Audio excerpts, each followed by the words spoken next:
Assalamualaikum warahmatullahi wabarakatuh. Perkenalkan, nama saya Dwi Putri dari kelas 9B2 Sekolah SMP Negeri 3 Badau. Kali ini saya akan menjelaskan tentang syarat-syarat terbentuknya Negara Kesatuan Republik Indonesia. Tepat pada tanggal 17 Agustus 1945, Indonesia resmi menyatakan kemerdekaannya. Lalu, apakah kalian tahu apa saja syarat-syarat terbentuknya Negara Kesatuan Republik Indonesia ini?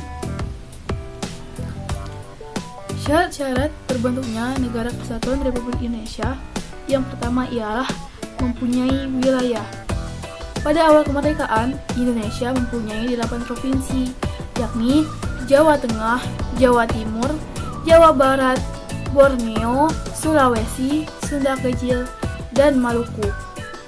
Lalu berkembang hingga kini ada 34 provinsi di Indonesia. Lalu syarat yang kedua ialah mempunyai rakyat. Menurut sensus pertama yang dilakukan setelah Indonesia merdeka pada tahun 1961, hasil sensusnya menunjukkan bahwa penduduk Indonesia berjumlah 97,1 juta jiwa. Hingga kini terus berkembang.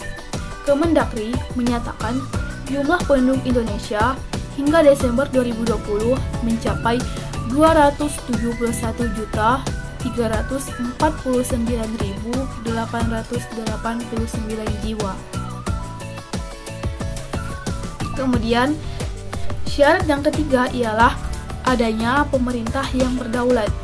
Contoh dari adanya pemerintah yang berdaulat, yang pertama ialah Presiden dan Wakil Presiden.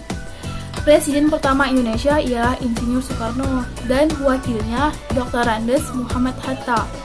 Mereka dipilih sebagai Presiden dan Wakil Presiden secara aklamasi pada tanggal 18 Agustus 1945 dalam sidang PPKI yang diusulkan oleh Otto Iskandar. Yang kedua, ada Undang-Undang Dasar. BPUPKI atau Badan Penyelidik Usaha Persiapan Kemerdekaan Indonesia dibentuk pada tanggal 29 April 1945 yang merupakan badan penyusun rancangan Undang-Undang Dasar 1945. Pada masa sidang pertama berlangsung mulai pada 28 Mei sampai 1 Juni 1945, Insinyur Soekarno menyampaikan gagasan tentang dasar negara yang diberi nama Pancasila. Pada 22 Juni 1945, 38 anggota BPUPKI membentuk Panitia 9 yang bertugas merancang Piagam Jakarta yang akan menjadi naskah pembukaan Undang-Undang Dasar 1945. Kemudian, rancangan Undang-Undang Dasar 1945 yang disusun pada masa sidang kedua BPUPKI pada tanggal 10-17 Juli 1945 akhirnya disahkan oleh PPKI pada tanggal 18 Agustus 1945 sebagai Undang-Undang Dasar Republik Indonesia. Selanjutnya ada MPR RI atau Majelis Permusyawaratan Rakyat Republik Indonesia. MPR RI adalah lembaga bikameral yang merupakan salah satu lembaga tinggi negara dalam sistem ketatanegaraan Indonesia. Sebelum reformasi, MPR merupakan lembaga tertinggi negara. MPR bersidang sedikitnya sekali dalam 5 tahun. Pada awal Orde Lama, MPR belum dapat dibentuk secara utuh karena gentingnya situasi saat itu. Bergulirnya reformasi yang menghasilkan perubahan konstitusi mendorong para pengambil keputusan untuk tidak menempatkan MPR dalam posisi sebagai lembaga tertinggi negara. Setelah reformasi, MPR menjadi lembaga yang sejajar kedudukannya dengan lembaga-lembaga negara lainnya. bukan lagi penjelma seluruh rakyat Indonesia yang melaksanakan kedaulatan. Perubahan Undang-Undang Dasar telah mendorong penataan ulang posisi lembaga-lembaga negara, terutama mengubah kedudukan, fungsi, dan kewenangan MPR yang dianggap tidak selaras dengan prinsip demokrasi serta kedaulatan rakyat, sehingga sistem ketatanegaraan dapat berjalan dengan optimal. Kemudian ada DPR RI atau Dewan Perwakilan Rakyat Republik Indonesia. Sejarah terbentuknya DPR RI secara garis besar dibagi menjadi beberapa periode. Yang pertama ada Polskrat atau Dewan Rakyat pada 1916, kemudian masa perjuangan kemerdekaan, kemudian dibentuknya Komite Nasional Indonesia Pusat atau KNIP. Selanjutnya ada Komite Nasional Pusat ini diakui sebagai cikal bakal badan legislatif di Indonesia. Dan terakhir, pada tanggal pembentukan KNIP yaitu 29 Agustus 1945 diresmikanlah sebagai hari jadi Dewan Perwakilan Rakyat Republik Indonesia. Selanjutnya ada DPA atau Dewan Pertimbangan Agung.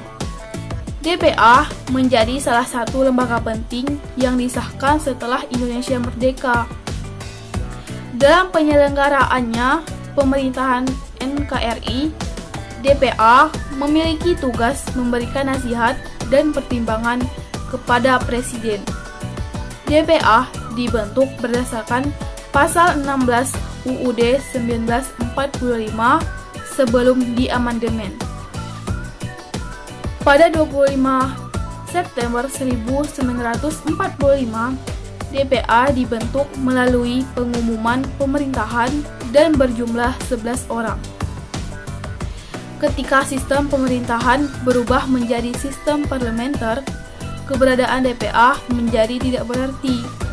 Kemudian, berdasarkan UUD 1945 yang diamandemen, lembaga ini dihapuskan dengan keputusan Presiden nomor 135/M/2003 pada tanggal 31 Juli 2003. Hal ini disebabkan karena lembaga tersebut tidak terlalu banyak mengerjakan pekerjaan pemerintahan sehingga sangat tidak efisien. Namun, setelah adanya UUD nomor 19 tahun 2006, DPA pun kembali diterapkan. Namun, status dari Dewan Pertimbangan tersebut menjadi bagian dari kekuasaan pemerintahan negara yang berada di bawah Presiden dan bertanggung jawab kepada Presiden. Kemudian ada Menteri. Menteri yang terbentuk di awal kemerdekaan ialah seperti pertama ada Menteri Dalam Negeri. Menteri Dalam Negeri ialah diketuai oleh RAA Wiranata Kusumah. Kemudian Menteri Luar Negeri diketuai oleh Mr. Ahmad Subarjo. Kemudian Menteri Keuangan oleh Mr. AA Maramis. Kemudian Menteri Kehakiman oleh Profesor Mr. Dr. Supomo. Kemudian Menteri Kemakmuran oleh Insinyur Surahman Cokro Disuryo. Kemudian Menteri Keamanan Rakyat oleh Supriyadi, Menteri Kesehatan oleh Dr. Bundaran Marmuatmojo, kemudian Menteri Pengajaran oleh Ki Hajar Dewantara, kemudian Menteri Penerangan oleh Amir Syarifudin. Kemudian ada Menteri Sosial oleh Iwa Kusumantri. Daulat selanjutnya ada Gubernur, Wali Kota, dan Bupati. Ketika dikumandangkannya proklamasi kemerdekaan Indonesia pada tanggal 17 Agustus 1945, Panitia Persiapan Kemerdekaan Indonesia atau PPKI melantik Insinyur Soekarno dan Dr. Andes Muhammad Hatta sebagai Presiden dan Wakil Presiden Republik Indonesia yang pertama. Kemudian dibentuk Komite Nasional Indonesia Pusat atau KNIP sebagai parlemen sementara. Dalam menjalankan pemerintahan pada awal kemerdekaan, Presiden Soekarno dengan persetujuan Komite Nasional Indonesia Pusat atau KNIP membentuk 8 provinsi di Indonesia. Berikut ini provinsi yang disepakati pada awal kemerdekaan Indonesia beserta nama gubernurnya. Yang pertama di Sumatera, Teuku dengan Gubernur Muhammad Hasan.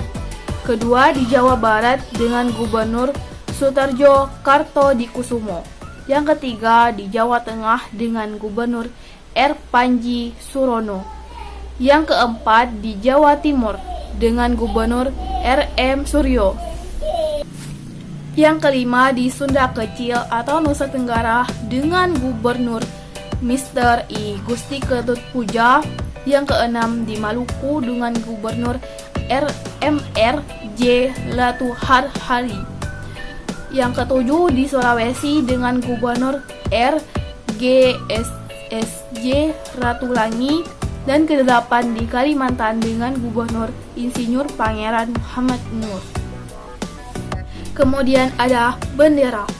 Bendera bangsa Indonesia berwarna merah dan putih. Warna merah dan putih diambil dari warna Panji atau Pataka Kerajaan Majapahit yang berpusat di Jawa Timur pada abad ke-13. Tetapi sebelum masa Kerajaan Majapahit pun, warna merah dan putih telah digunakan sebagai panji kerajaan lain, seperti Kerajaan Kediri. Bendera merah putih digunakan untuk pertama kalinya di Jawa pada tahun 1928. Di bawah pemerintahan kolonialisme, bendera itu dilarang digunakan. Bendera merah putih ini resmi dijadikan sebagai bendera nasional Indonesia pada tanggal 17 Agustus 1945, yakni ketika kemerdekaan digunakan sejak saat itu pula. Selanjutnya, lambang negara. Lambang negara Indonesia ialah burung Garuda.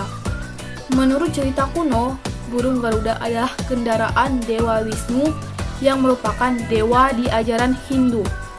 Sikap burung Garuda yang dikenal tangguh dan kuat ini ternyata menginspirasi Soekarno untuk menjadikan burung Garuda sebagai lambang negara, agar rakyat Indonesia memiliki semangat yang kuat untuk membebaskan Ibu Pertiwi dari penjajah. Yang terakhir ada TNI dan Polri.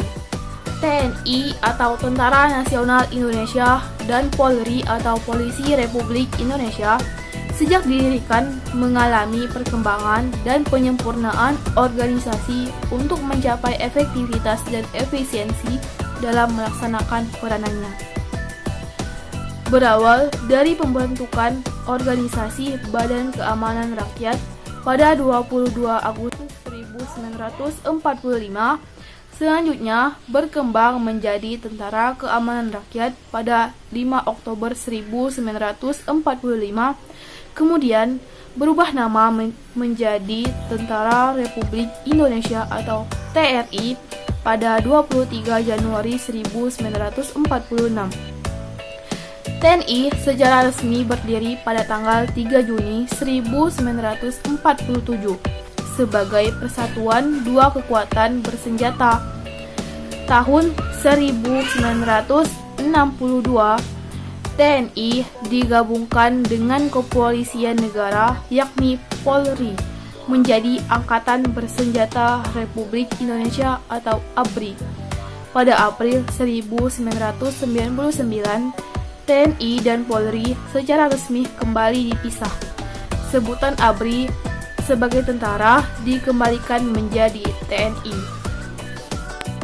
Selanjutnya, syarat terakhir dari terbentuknya Negara Kesatuan Republik Indonesia atau NKRI ialah adanya pengakuan dari negara lain.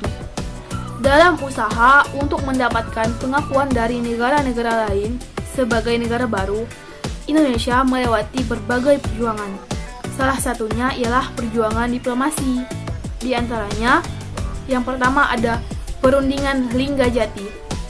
Latar belakang dari perundingan ini ialah masuknya Efney yang diboncingi oleh Nica ke Indonesia karena Jepang menetapkan status quo di Indonesia.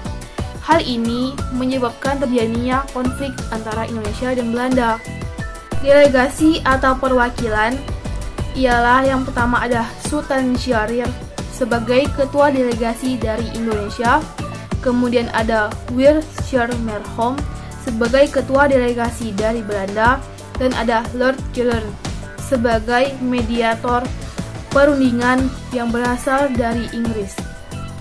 Hasil yang didapatkan dari perundingan Ringgajati ini berupa yang pertama ada pengakuan kedaulatan Republik Indonesia secara de facto oleh Belanda, meliputi wilayah Pulau Jawa, Madura, dan Sumatera.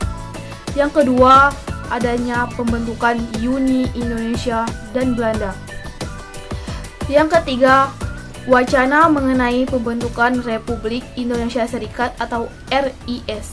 Yang keempat, yakni Belanda harus meninggalkan RI paling lambat tanggal 1 Januari 1949. Yang kedua, ada perundingan Renville. Latar belakang dari perundingan ini ialah karena agresi militer satu yang dilaksanakan Belanda mendapat kecaman keras dari dunia internasional.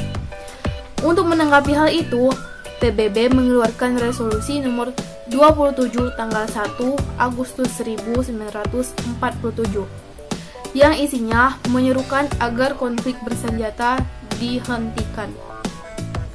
PBB kemudian membentuk KTN atau Komisi Tiga Negara untuk menengahi konflik yang terjadi. Kemudian, pada tanggal 8 Desember 1947, dimulailah perjanjian Renville di atas kapal USS Renville sampai berakhir pada 17 Januari 1948. Delegasi atau perwakilan yang pertama ada Amir Syarifuddin Harahap sebagai ketua delegasi dari Indonesia. Yang kedua ada Abdul Qadir Widjojoatmojo sebagai ketua delegasi dari Belanda. Yang ketiga ada Frank Porter, Richard, dan Kirby sebagai mediator perundingan dari KTN. Hasil yang didapat dari perundingan Renville ini ialah yang pertama, persetujuan gencatan senjata atau penghentian tembak menembak.